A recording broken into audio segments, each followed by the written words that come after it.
For the last 20 years, the music industry had a pretty simple playbook for making a superstar.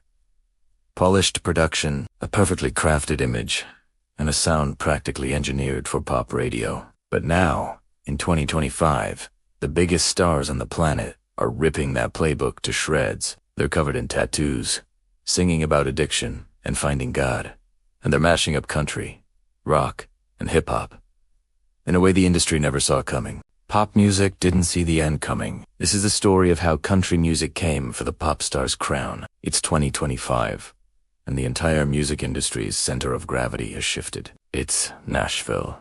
The artists dominating the charts and selling out stadiums aren't perfectly polished pop acts. They are, for the most part, country singers. In the first half of 2025, country music was the most represented genre in the top 10 of the Hot 100, leaving both pop and hip-hop in the dust. Morgan Wallen is pulling a staggering 41 million monthly listeners on Spotify, with Jelly Roll and Luke Combs right there with him. These guys aren't just country stars anymore. They are global music phenomena. To anyone on the outside, it might look like an overnight coup, some bizarre, sudden shift in what people want to listen to. But this was no accident. It was a revolution, born from years of audience burnout and a deep hunger for something the pop music machine forgot how to deliver. Authenticity, the pop star we all grew up with. They're a ghost, and the new rulers of music are coming from a place nobody expected. This is how country staged a takeover. So, how on earth did this happen? To really get it, we need to rewind about 10 years. The 2010s were the absolute peak of the pop music formula. Think high-gloss production, billion-view music videos, and artists who felt more like corporate brands than actual people. It worked, but it was also incredibly sterile. And while pop was busy perfecting its shine, country music was in the middle of a full-blown identity crisis. The genre's answer to pop's stranglehold was Broken Tree. This was a subgenre built on lyrics about parties, girls, and pickup trucks, all laid over pop rock tracks with a southern accent. Artists traded their fiddles for drum machines and rock guitars, and songs like Cruise were everywhere. For a minute, it seemed to work, but it was a hollow victory. Critics and longtime fans felt it was repetitive and soulless. This burnout created a vacuum.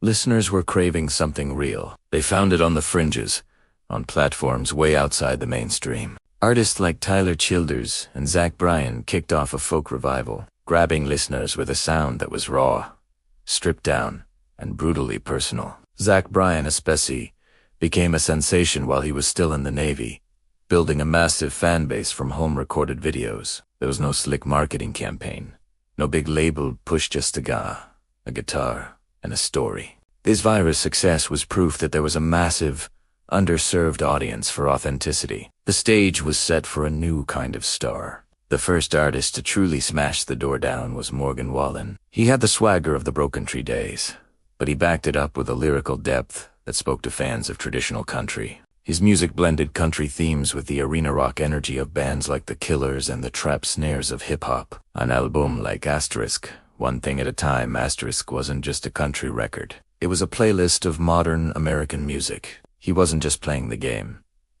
He was rewriting the rulebook. But if Morgan Wallen cracked the door open, Jelly Roll kicked it clean off its hinges. A former rapper from Tennessee with a history of addiction and prison time. He is the walking, talking embodiment of this revolution. He doesn't just borrow from hip-hop and rock. Those sounds are in his DNA.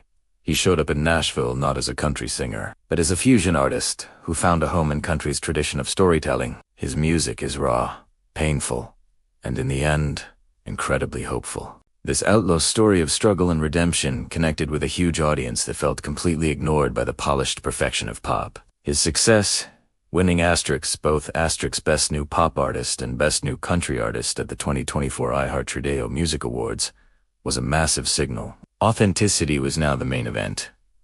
This new world order isn't just about a couple of artists. It's a total reset for the entire music industry. We'll get into what this all means for the future in just a second. But if you're digging this breakdown, do me a favor and hit that subscribe button and let me know in the comments who your favorite genre-bending artist is. By 2025, you just can't argue with the numbers. Country is a dominant force on the Hot 100. Morgan Wallen, Jelly Roll, and even Post Malone have all topped the L genre album charts. And this isn't just an American thing. The UK has seen a massive surge in country's popularity, thanks to superstars like Beyoncé and Morgan Wallen breaking new ground. Streaming and social media have torn down the old walls. So, why is this all happening? Now, it really boils down to 3 things. First, relatability. While a lot of pop music sells an escapist fantasy, this new wave of country is grounded in the messy reality of everyday life. Second, authenticity. In an age of AI and digital avatars, fans are desperate for something real. The raw vocals of Zach Bryan, the unfiltered stories of Jelly Roll, this is the new currency of fame.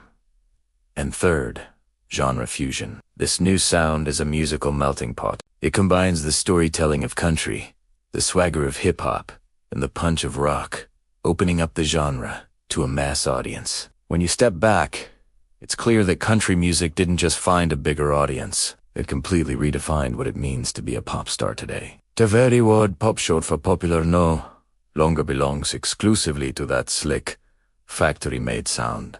A backlash to that artificiality was bound to happen. First, an underground movement led by artists like Zach Bryan proved a deep hunger for raw, honest music was building. Then, superstars like Morgan Wallen and Jelly Roll took that authenticity, mixed it with the biggest sounds of the last 30 years, and started a musical revolution. They didn't cross over into pop. They dragged the center of popular music kicking and screaming to Nashville. The era of the pristine pop idol is over. The age of the raw, relatable, country rock, hip-hop superstar is here. What do you think is next for the music industry? Let me know down in the comments. Thanks for watching.